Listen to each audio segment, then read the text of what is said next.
story you are about to see is true. The names have been changed to protect the innocent.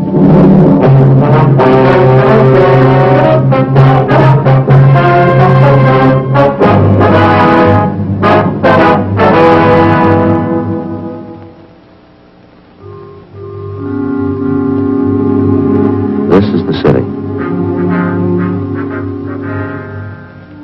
Los Angeles, California. I work here. I'm a cop.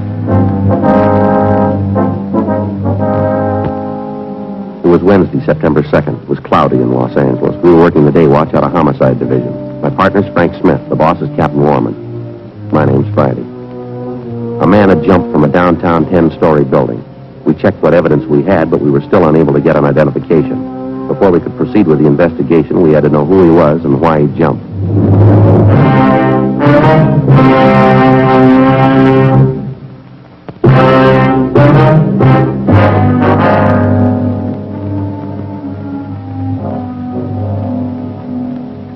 Joe, what's doing? Oh, not much, Gotch. You seen Frank around? He was supposed to meet me here. Just passed him in the hall. Communications. Said he'd be right back. Thanks. You keeping you busy? Oh, about the same. Little hectic around the house, though. Yeah, that's right. Frank mentioned something about that. You're getting ready for a wedding out at your house, aren't you? Yeah, my daughter Alice. She's getting a nice fellow. That's so. Yeah, ambitious boy, smart.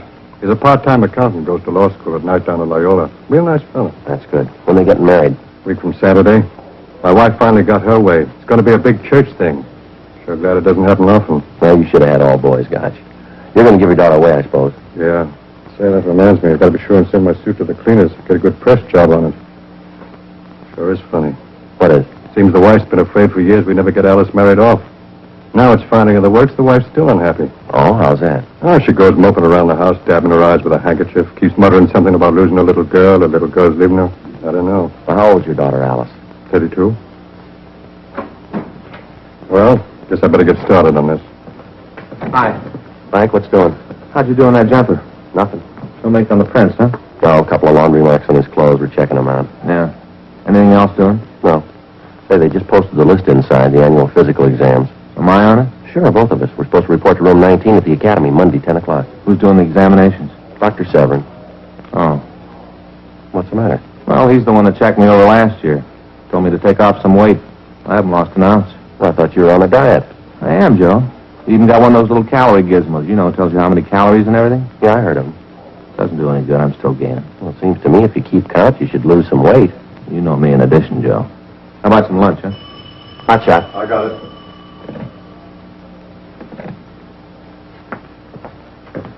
Well, here's one to roll out. I'll meet you out there. What is it? Stage Hotel, room 12. Yeah? Looks like murder.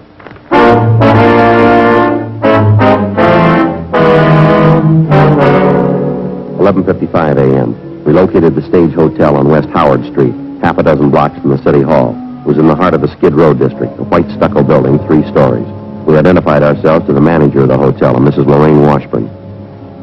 She led the way up a flight of stairs to the 2nd floor.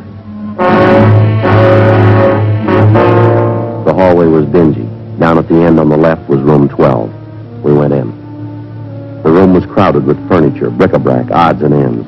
The walls were covered with pictures of old-time vaudeville stars, autographed programs, and theatrical posters. In the center of the room was an open steamer trunk full of costumes and bundles of news clippings. It looked like it had been ransacked.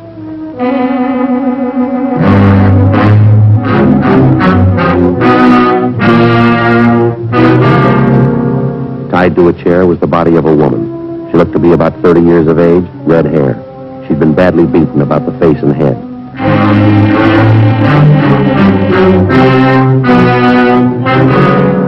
Near the body was an empty wine bottle, a pair of broken glasses, and a length of steel pipe about 10 inches long. There were blood stains on it. Frank put in a call to the office and then to the crime lab.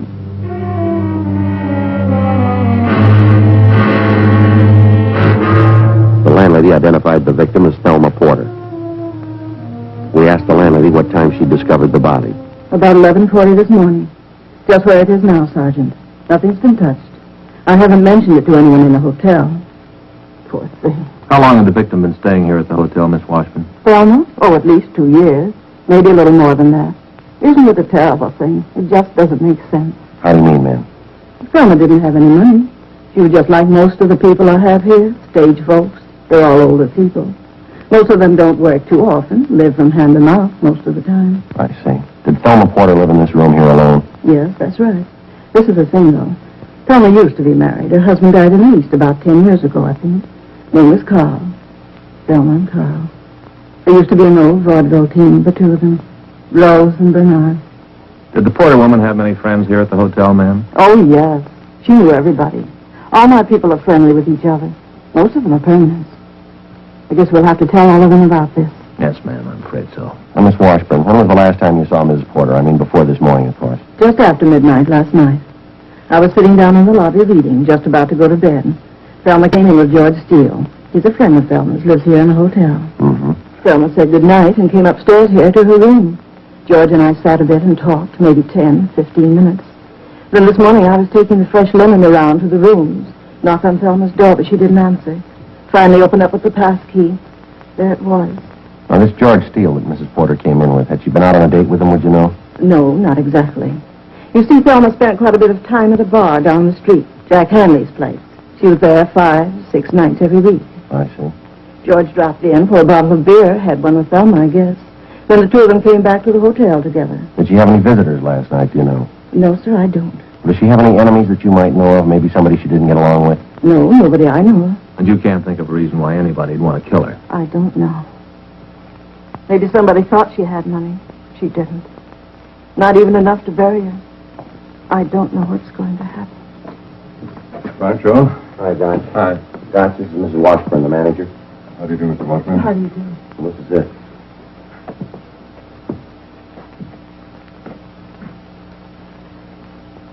Crime lab crew on the way over? Yeah, they won't be here in a minute. Will you be needing me anymore, Sergeant? Can I go now? We've got a few more questions we'd like to ask you, ma'am, if you don't mind. Well, it's quite a shock, you know. Terrible thing to have happen. Yes, ma'am. Such a terrible thing. All mixed up. I'm going to have to explain. What's that, ma'am? Thelma. She was 3 weeks behind in her rent. I carried her on the books. The owner of the hotel's going to want the rent money. It's going to have to come from someplace. Well, how did Mrs. Porter live? Didn't she have any income at all? She worked occasionally, odd jobs. Then she'd have the unemployment insurance. Even that ran out on her 2 or 3 weeks ago. I see. There's no reason in the world for it, Sergeant, killing Thelma. She wasn't too young or very pretty. She wasn't worth anything. She didn't even have a decent coat to go out in. Yes, ma'am. That trunk over there, full of papers. That's all she had. What sense does that make? I don't know, ma'am. We haven't started checking yet. Her clothes, a couple of scrapbooks. Nobody'd kill her for that. Pile of old news clippings. I don't know. It's been done for less.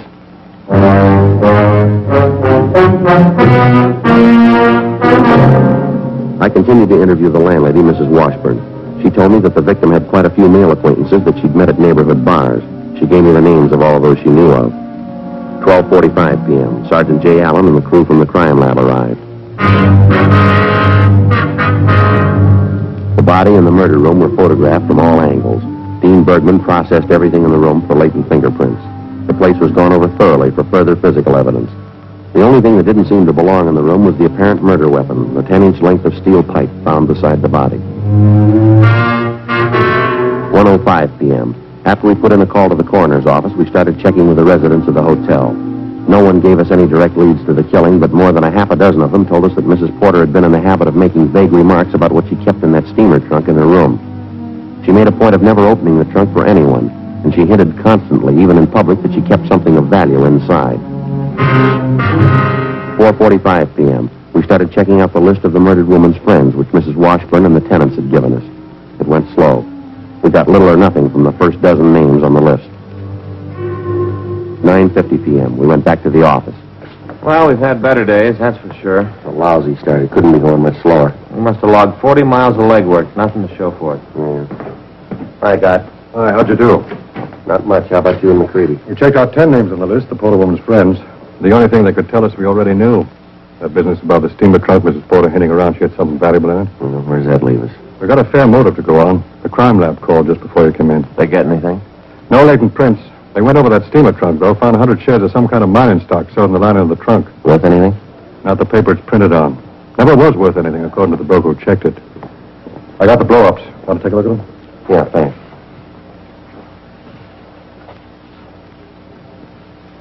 wine bottle. He's a wine drinker. It looks like he stepped on their glasses and broke them. Sure brutal, isn't it?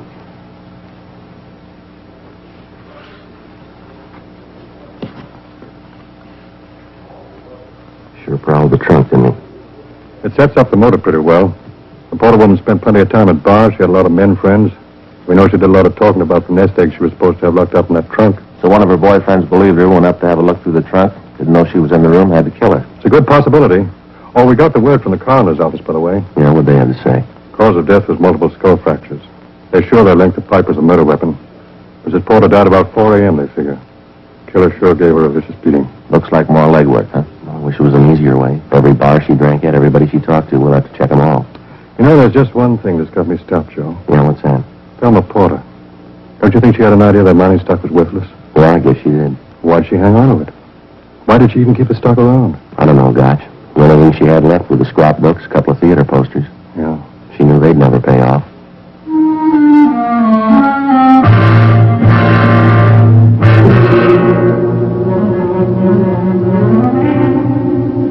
.15 p.m. Along with Gotch and McCready, we went back to the West Howard Street neighborhood and started checking down the list of people known to the dead woman. One of them was a Miss Bab Sheldon, a singer in a small cabaret on the corner of West Howard and Pacheco. We went back to a small dressing room where we questioned the Sheldon girl. She said she'd known the victim for about 5 years. I kept telling Thelma to get out of that hotel. Living with those has-beens wasn't any good for her. Do you know of any steady boyfriends she might have had recently, Miss Sheldon? No, not Thelma. She couldn't get interested in any man after Carl died, her husband. That's what she told me, anyway. There used to be a great vaudeville team, you know, she and her husband. Yes, ma'am, we know. Rose and Bernard. That's the way they were billed. You ever hear of them? Fine acrobatic routine. No, afraid not. Did Miss Porter ever mention anything to you about a steamer trunk that she kept in her room? Anything about what she kept in that trunk? No, not to me she didn't. It was a kind of a standing gag with people who knew Thelma. She was kind of funny about it. In what way? Well, Thelma was a great talker, you know. This Princess Thelma. Thelma told everybody about her business. Talked the Blue Streak. Uh-huh. She'd talk about her life, her personal affairs, especially when she had a few drinks. But I don't think I ever heard her mention to anybody what she had in that trunk. She'd hint around about it, call her a gold mine, but she never once let anyone see what was in that trunk. Not once. I'll leave you one of our cards, Miss Sheldon. If you happen to hear anything else that might help us, we'd appreciate it if you give us a call. Such a terrible mess. I don't know why it had to happen now. Lord knows what I'll look like at the funeral. Ma'am? I haven't got a decent black dress to my name.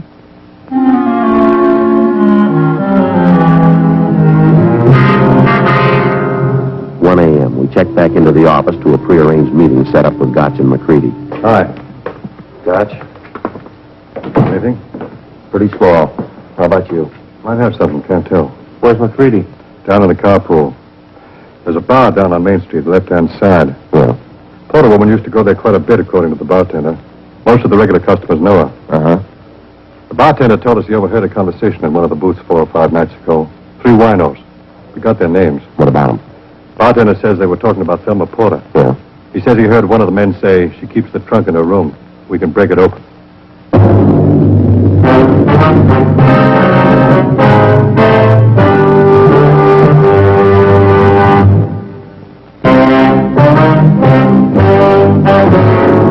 Thursday, September 3rd, 8 a.m. We rounded up and took into custody the 3 men who'd been overheard while apparently planning a burglary of the murder victim's hotel room.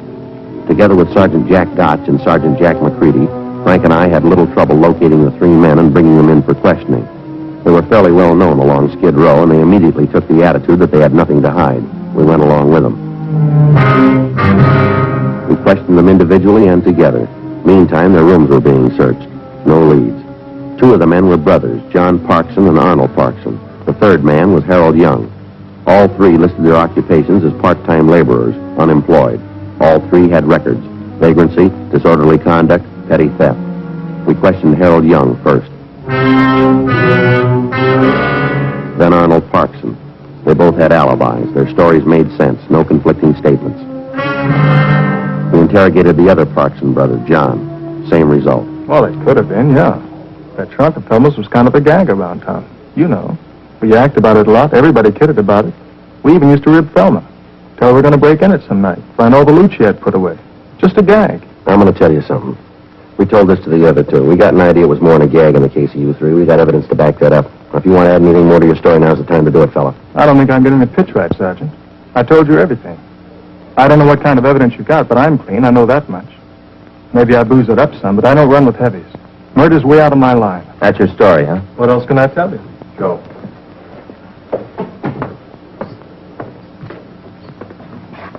Yeah, any luck? Same as the other two. Nothing. We got it all down pat. Sheldon is a good idea. What do you think, Lummis? Well, let's let them wait around for a while. We might get something out of them. Just thinking if we could get a bug in one of the officers, it might tip something. Maybe. It's a long way around. Well, there's nothing much else we can do. Think there's a chance? It's a small one. Let's don't count too much on it. We checked with Captain Lorman's office, and we got permission to have the office bugged. We put in a call to the crime lab and asked them to install listening equipment in the captain's office as soon as possible. They told us that they'd have the sound crew go to work on it immediately. Under the pretext of further questioning, Sergeant Jack Gotch and Frank took the suspects down the hall to the interrogation room, where they would be held until the sound men could finish rigging up the equipment.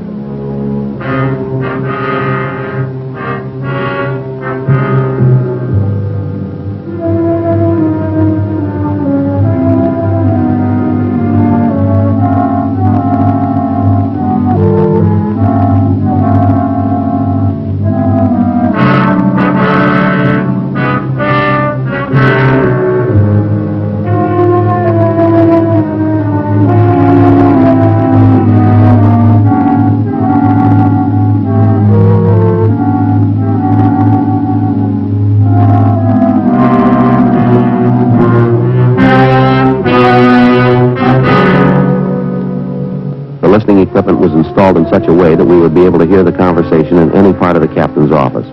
Recording equipment and 2 sets of earphones were set up in the locker section off the squad room so that we could monitor the conversation between the 2 suspects.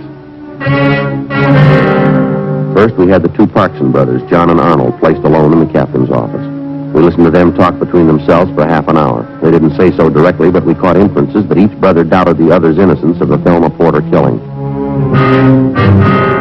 At 1:30 that afternoon, we took Arnold Parkson from the captain's office and had Harold Young take his place. Carlson will be feeding us again. I think I'll tell him off when they come in here. Keeping us waiting like this. Yeah, you'll tell them all. They'll keep us waiting much longer, and I will. Will you stop using that comb? You know any lawyer? We'd get out of here in a hurry with a lawyer. It costs money. We don't need one. Just hope you're sure about it, Harry. I what? You're not mixed up in it. The killing. What do you mean, am I sure of it? I told you. Just be sure, that's all. I don't want any part of it if you are. Yeah, well, you be sure, too. You and your brother. You always look at me when something happens. Don't go saying me and my brother. We've never been in any heavy stuff. Killings. No part of it. Listen, I'm going to tell you something. We shouldn't be talking about killings in here. Why not? Sometime the cops wire these rooms. Oh, you're out of your mind. You've been reading too much fiction. Yes, they do. They can hear everything you say. They don't have time to wire anything. I've been here all day. I'm going to look around. I'm taking no chances. I don't want to get involved in anything.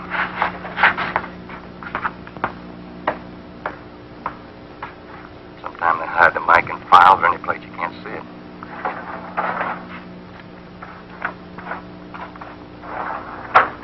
You're crazy. I'm not taking any chances. I'm going to check everywhere. Sometimes they put them on the chairs. What do they do, broadcast it? Where's the wire? They hide the mic on the edge of a desk. I've heard of that, too. Let's see. Better get in there.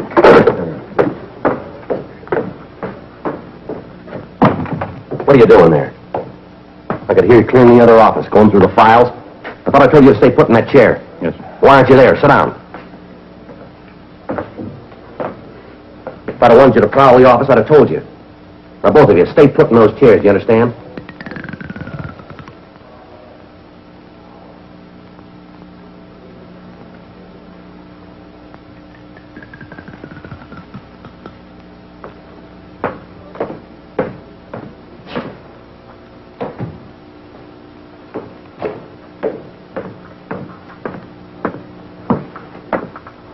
Pretty close, huh?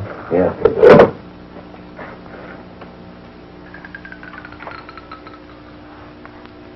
You got any more peanuts? No, you ate most of them. What do you want, a meal? I'm getting hungry. know, I think I'll hit the road when we get out of here. L.A.'s no good this time of year. The valley's better up around Fresno. You'll have to go alone if you go. Fresno's nothing. I'm staying here. Nobody asked you to come. I don't think I like this partner deal anyway. I like to travel alone, just me, nobody else. What's the matter? You think you got a raw deal? We made out, ain't we? Sure, we made out. I just want to go to the valley, that's all. All this cop trouble, I don't like it. Maybe you think I do. They talked me over more than they did you. Yeah, well, I don't care. I don't like it. I'm getting out of here.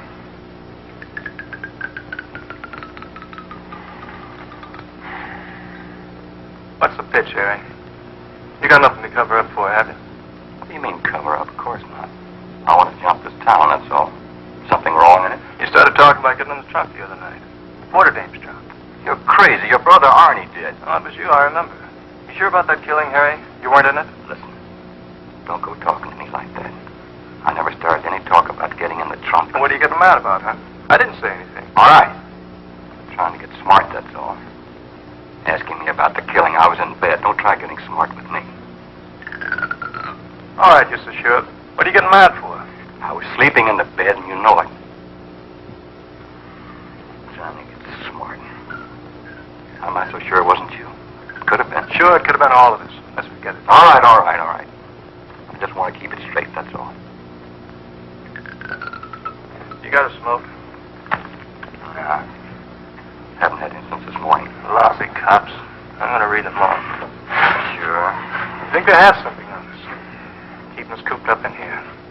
Yeah. Some dame gets knocked off. Why do they have to check on us?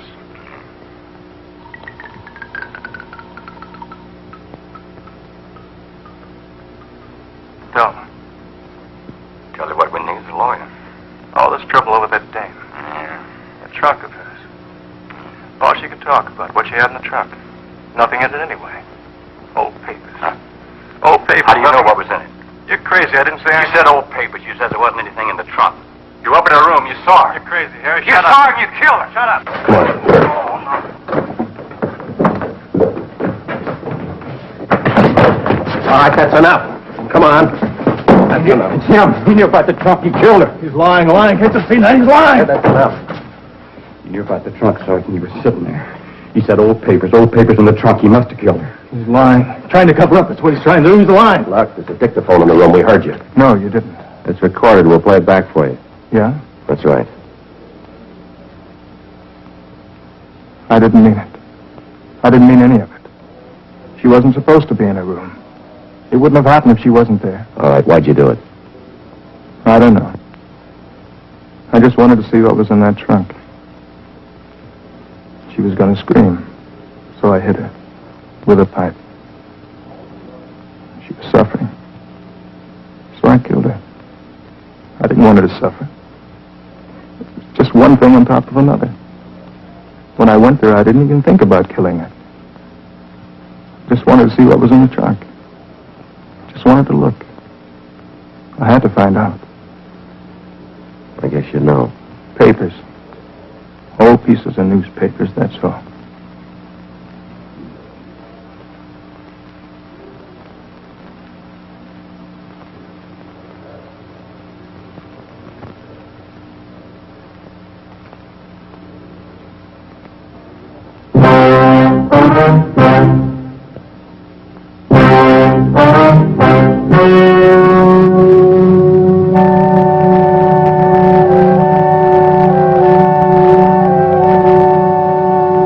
December 7th, trial was held in Department 92, Superior Court of the State of California, in and for the County of Los Angeles.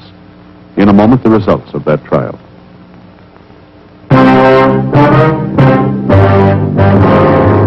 The suspect was tried and convicted of murder in the first degree.